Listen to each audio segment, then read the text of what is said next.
Hi, Andy. Wondering whether you're any closer to knowing how you're going to handle the Chargers game in terms of maybe resting some guys, some starters on Sunday. And is that decision complicated by the fact you also get a bye next week in the first round of the playoffs? Yeah, I've been down this road a couple times before, and I've had opportunities to rest guys. So we'll do that. I mean, we'll rest up some guys. I'm sitting right here, Adam, kind of waiting on the guys to come in and get the treatment and talk to Rick and see exactly where we stand with any injuries and that. So, but there's certain guys that will have an opportunity to rest up. Everybody will be ready to go as long as we're physically ready to go. They're physically ready to go, but we'll make that decision down the road. But yeah, I've done that in the past. I've rested players. Yes. Let's go next to Vahe Gregorian. Go ahead, Vahe. Hey, Andy. It's a little related to what Adam was asking, but can you just elaborate a little bit on what you have to weigh in terms of sort of the possibility of rust versus rest and keeping that rhythm and really how much that extra week does matter with it? Because then you're looking at a few weeks of guys not playing if you rest so much. Yeah, I don't like to weigh very often. It sometimes gets a little heavy. Vahe, doggone it. So listen, I think in the past I've been okay with it, right? The way we've gone about it, the way we practiced, in between that dead period there, the bye week period. So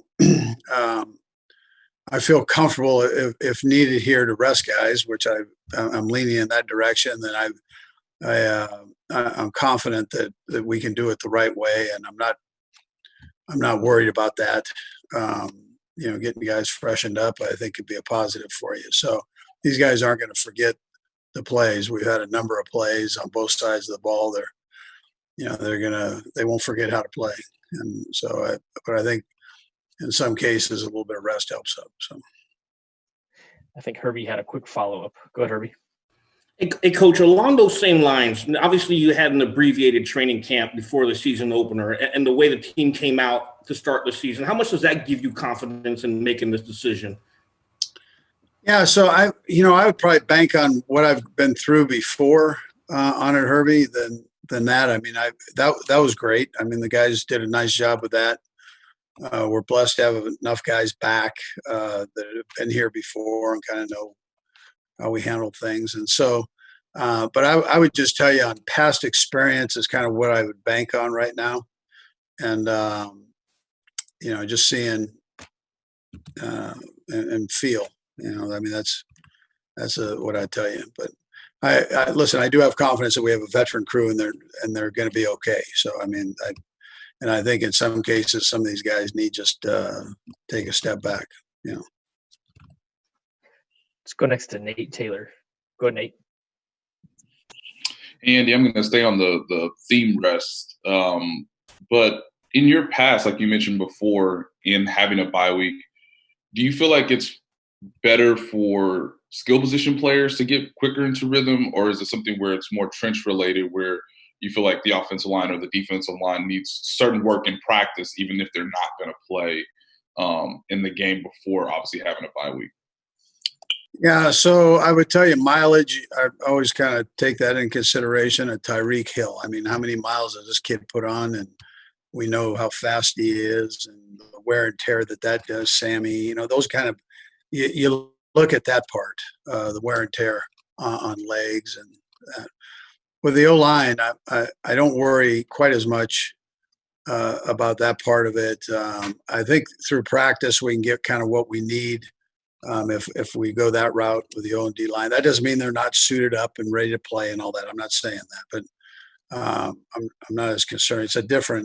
It's not as much the mileage on the legs as maybe the wear and tear on the body there. So let's go next to Pete Sweeney. Go ahead, Pete.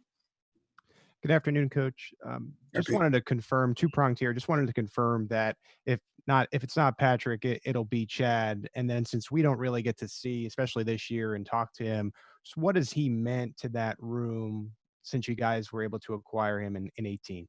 Yeah, well, he's been great. I mean, he he understands the role, which is like the number one thing, right? You have to understand the role, and then like any relief pitcher, you have to be ready at all times. And then there's a certain amount of discipline that goes with being ready for these game plans. When you're not repping them, you've got to stay mentally sharp with it. And you've been at practice where these guys, they take all the reps, they just do it back behind everybody. And so he's in tune with that. He never gripes. He's been great for Patrick for as somebody that he can bounce things off of that's in the moment right now. So, and it leads to a great room. I mean, you've got more in there also. So all of a sudden he's got two veteran guys around him that have been there, done it, and are two top-notch guys on top of all that. So I would tell you, if Pat doesn't go, then Chad would be the guy. Yes. So we've got 3 left. We'll start with Darren. Go ahead, Darren. Hey, Coach. I'm curious because of just recent history. 2017, the Dallas Cowboys, they sat their starters. They were all 3 weeks. They lost to Green Bay. Last year, the Ravens took those 3 weeks off. And most of the starters took the 3 weeks off, and they didn't look the same when they lost to the Tennessee Titans. How do you weigh those risks versus rewards? Because if you sit some of those skilled players, they'll be out for 3 weeks, and then of course they come back. They're not as sharp as they would versus a team that's been playing every week going into the playoffs. Yeah, I mean, listen, I've got to just trust what I've either been through or, trust the way we practice and those type of things. So, I think we'll be okay whatever direction we go. We'll be all right. So, we'll have to see how it all works out. But I really don't have that big of a hesitation with this crew if I need to sit people. Let's go next to Robert Rimson. Go ahead, Robert. Hey, Coach. So a team like the Falcons show us that no matter how good you are offensively, it's not as easy to close out games in the NFL when you have a lead. And it seems like you guys have been doing pretty good at that, at least through the last 6 games or so. To you, what's the most important thing when closing out a game like that, especially when it's been close all day? Yeah, Robert, I think it's just not getting down on yourself. You can kind of dismantle the whole thing if you're not believing that good things are going to happen here, and so I when I tell you that I'm proud of the guys for that,